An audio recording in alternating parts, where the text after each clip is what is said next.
He's onto us! Fuck it!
Feel the fresh air!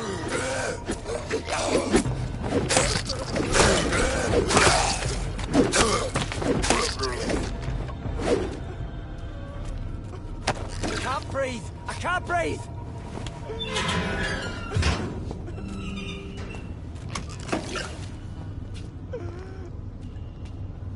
Are you injured, sir? Help me get out of here! I need to get out! I'm Dr. Reed, and I'd be glad to help you, but you must calm down first.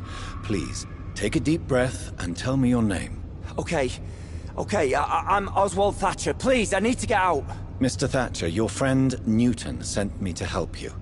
Do you remember him? Yes, I do. Good. Now leave this place and enjoy the cool night air. It's quite invigorating. I'm sure you'll feel better if you do.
It's locked.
determination.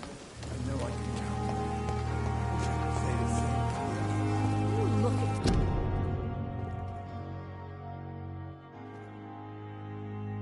And I thought last summer's epidemic was difficult. exhausted. You're pushing yourself too hard. You don't have to bear the burdens of this hospital alone.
Oh my god!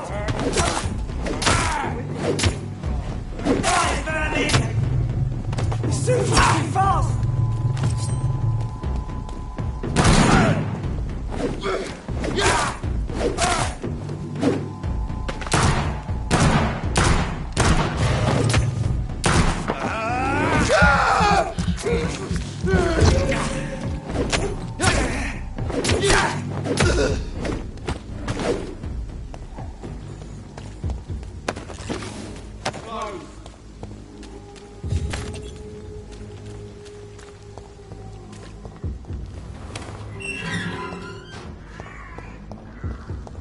Whitechapel. This neighborhood is linked somehow to the kind Lady Ashbury's blackmail. First, let's find this Petrescu fellow.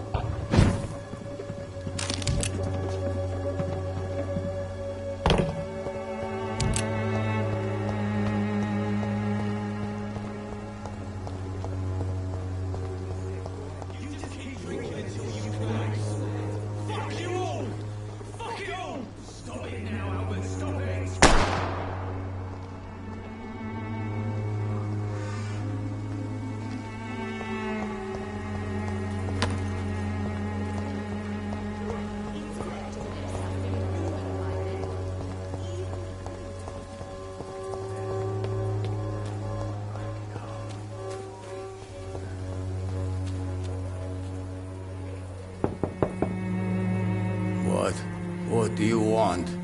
Leave me alone. Good evening, sir. I'm Dr. Reed. I'm looking for Nurse Dorothy Crane. There is no Dorothy Crane here. Now goodbye. I'm afraid this medical leaflet says the opposite, sir. Really? Well, I'm afraid I'm going to close this door right now. Go bother someone else, Mr. Doctor. To enter that house, I must discover who this man really is. Maybe I could start by observing what he's up to.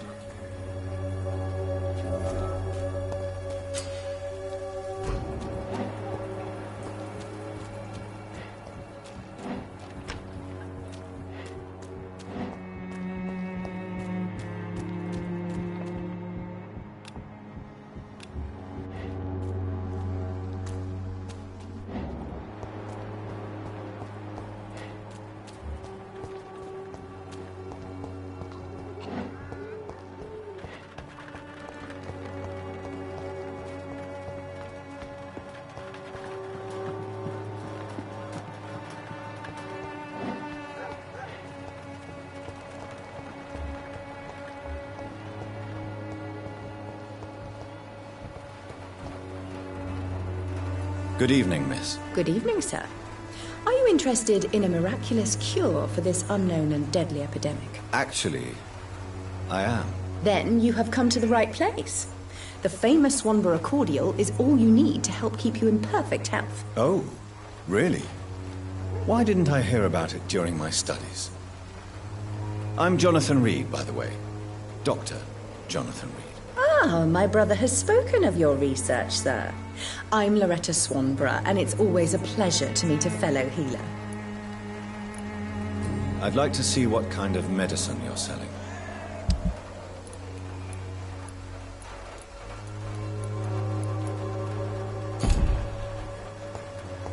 When science fails you, this elixir...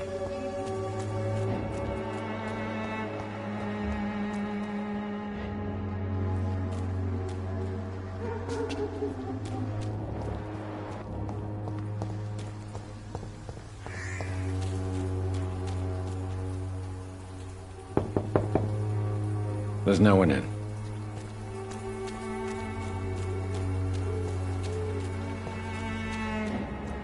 It's locked, all right.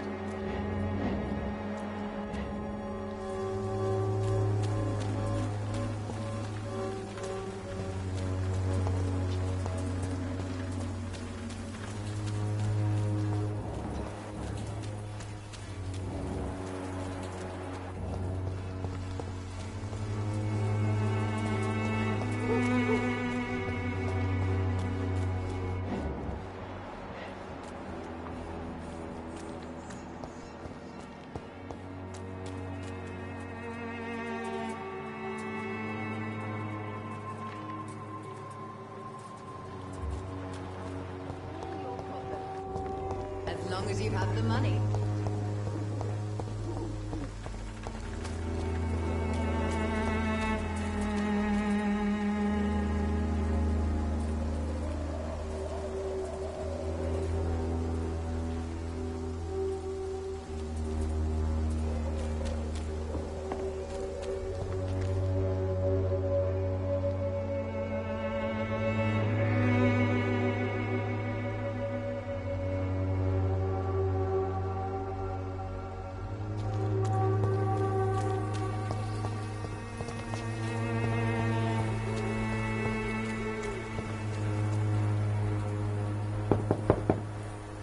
I will return later.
I cannot enter.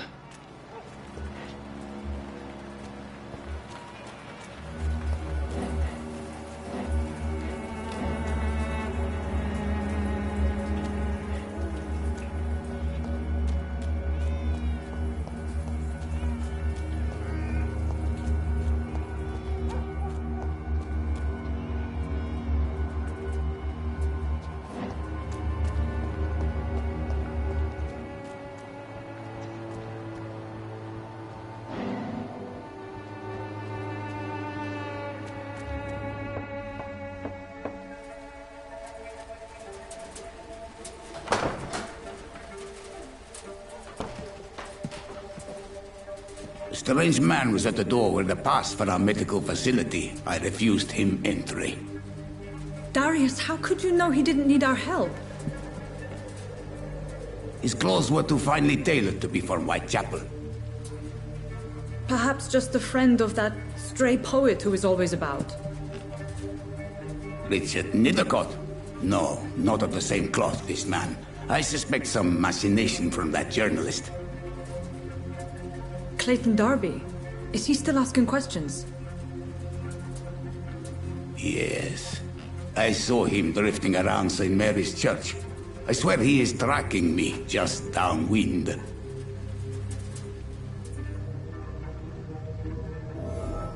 It's locked, all right. I must talk to that journalist or the poet. They must know about Darius. Nearby the church they just mentioned.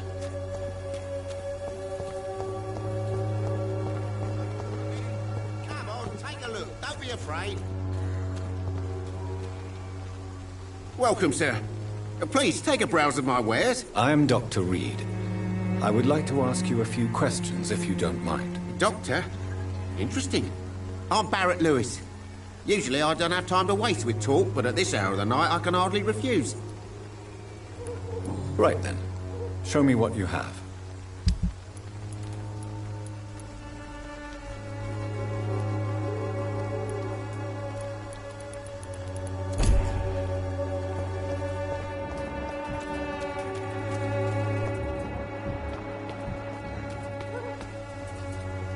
Forgive my interruption. Do not apologize, my son.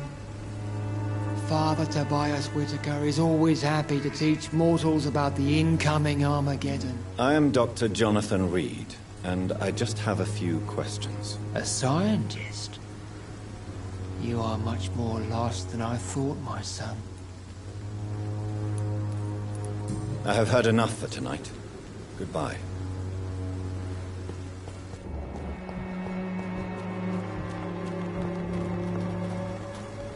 Excuse me, sir. Are you familiar with this part of town? Name's Clayton Darby, reporter. Sorry, I'm new to Whitechapel. But perhaps you could help me since you're a journalist. My name is Jonathan Reed. Dr. Reed, the famous surgeon. I'll gladly help if I'm able, sir. I heard you're investigating an underground medical dispensary in Whitechapel. What do you know about it? Not much, I'm afraid. They are wary of strangers, and I'm not really an acquaintance of theirs. Why do you care?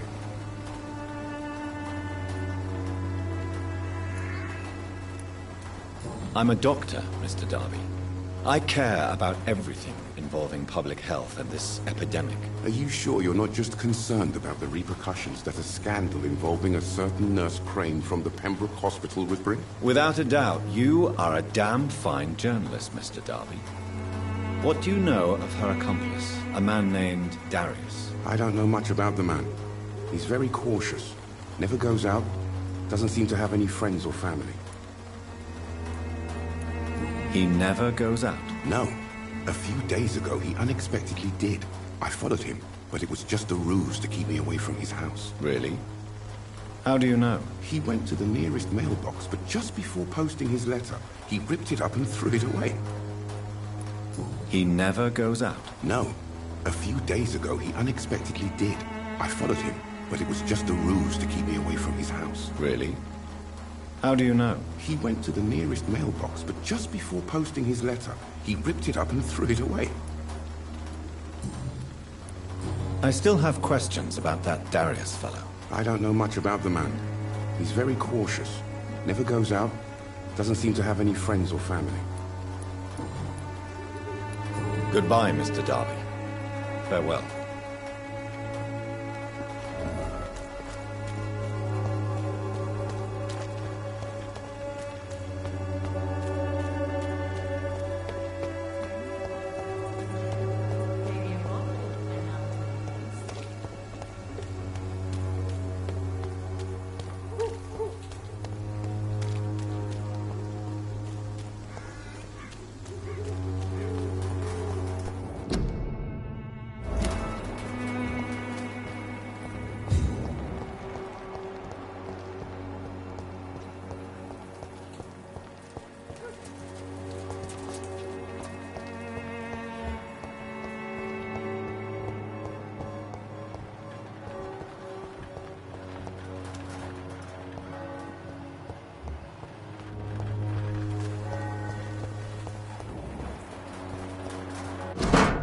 The content of Darius' letter to his children could give me more leverage to enter.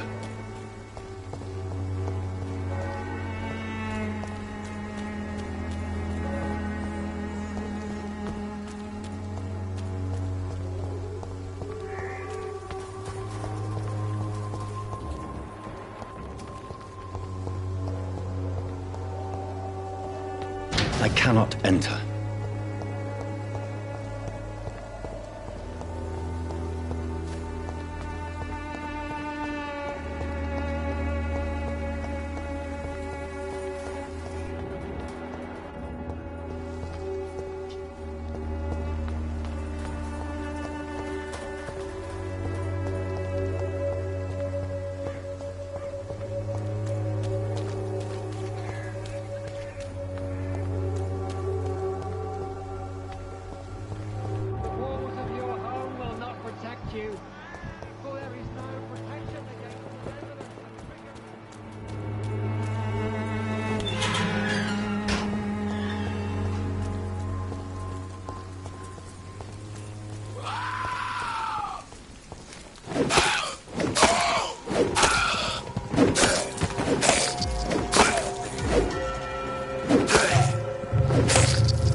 Good evening, sir. I'm Dr. Reed. I would like to ask you a few questions. Please be my guest. Although I may not be the best informant regarding this part of town, my words speak about that which the eyes cannot see. Really? Are you an artist of some kind? I'm a poet, sir. Richard Nethercott, at your service. May I ask you a few questions about the district? Extraordinary part of town, is it not? I'll be glad to help you, if I can. What can you tell me about an old man called Darius? Darius Petrescu? Yes, I know him. At first, I thought he was only a small publisher. I invited him to publish my work, but his reaction was pretty clear. Not interested in your talent? Darius is an old political activist who takes delight in printing tracts and lampoons. Those communist activities only require mediocre writing skills. I'll leave you alone, sir. Darius is a bit less of a mystery now. It should not be that difficult to incite him to let me in.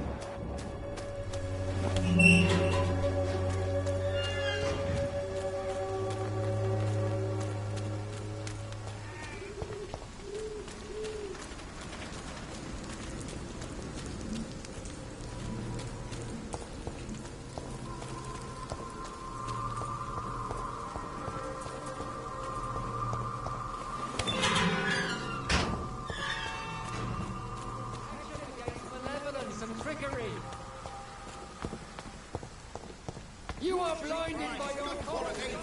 Come on, take a look. Don't be afraid.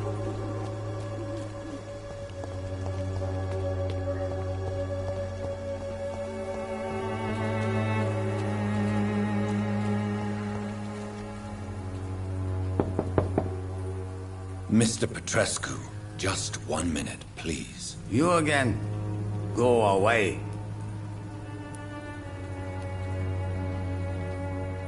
Sir, wait. Stop this nonsense. I know Nurse Crane is here. Shall we speak man to man, you and I? All right. Speak up. Don't you see we're on the same side? We fight to help the poor, sick, and abandoned. I'm nothing like you, Mr. Doctor. Yes, you are. You too believe in providing medical care without charge. You know what we have to sacrifice to make the world a better place. I have to admit your words have conviction. All right, I'll let you see Dorothea. Don't make me regret this, though.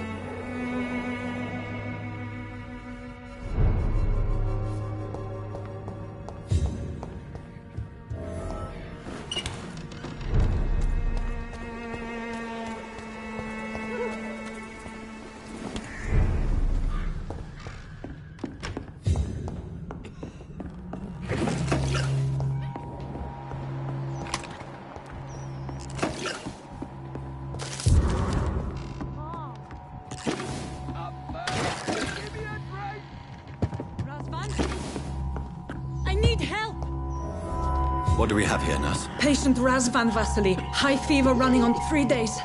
Complaints of dizziness, muscle aches, and head pain, diagnosed with influenza. Treatment? Aspirin and salicin for the fever and discomfort, liquids for dehydration, but he's having trouble keeping even water down. Aspirin and salicin, you say? Why not some warm milk and a kiss on the cheek? Where are the quinine salts? Tried buying, borrowing, even stealing. There's none to be found, Doctor. He's not convulsing, he's choking. He's not getting any air. Scalpel! Hand me that scalpel! What can I do, Doctor? It's too dangerous to operate with these convulsions. Sedative, nurse. Do we have any anesthetics? I'm sorry, Doctor. None at all.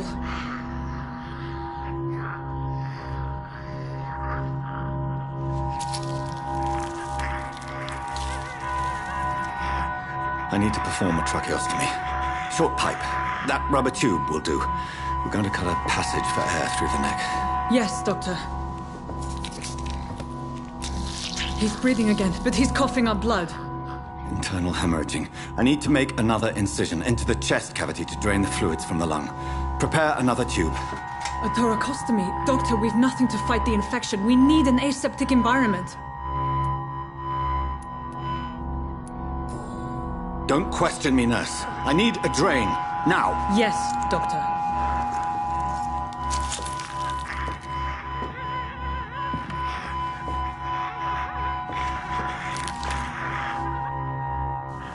He's still bleeding, Doctor. I'm losing his pulse. The drain must have punctured the intercostal artery. There's too much blood. Are you all right, Doctor? I can't see.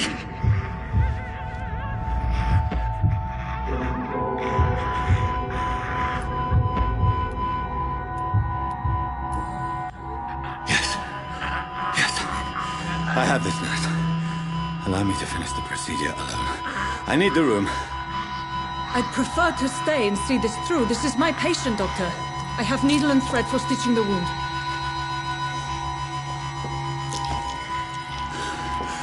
Good. The stitches are holding. How's he doing? We're losing him. We've lost his pulse. He's dying, Doctor!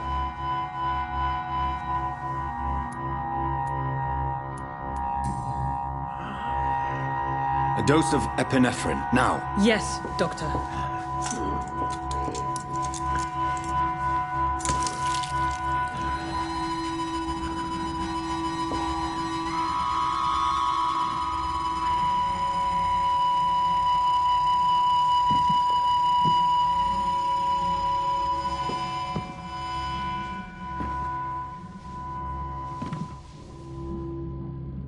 We've lost the pulse.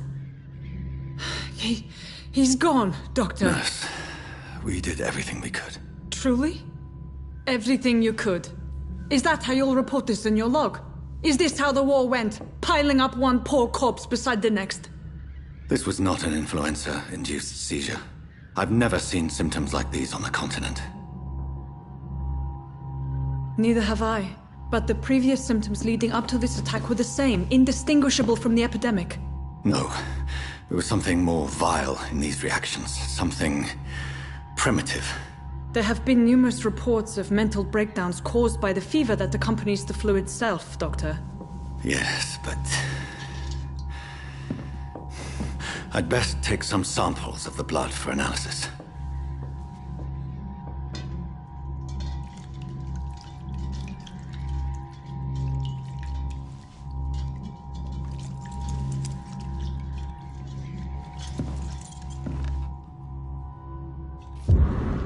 I doubt you're here to test my bedside manners. I suspect it was more than intuition alone that led you to us. So, how might I be of service, Dr. Reed?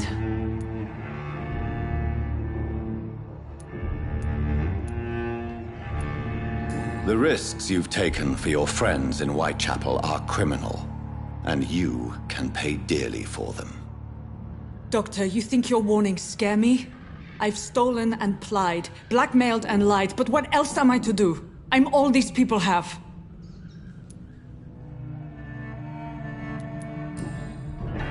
You've convinced me of the sincerity of your actions and their noble justifications. But all the same, blackmail is a crime, and it will stop, Nurse Crane. So, are you going to turn me over to the authorities?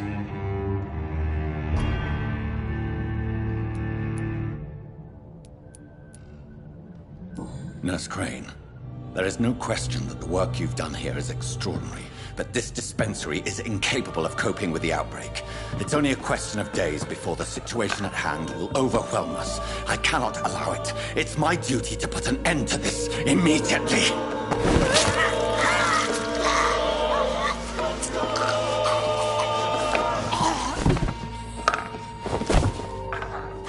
I'm not ashamed. I did what was right. For in the end, I saved lives and you took them. But we had so much in common, Doctor. Don't you see that?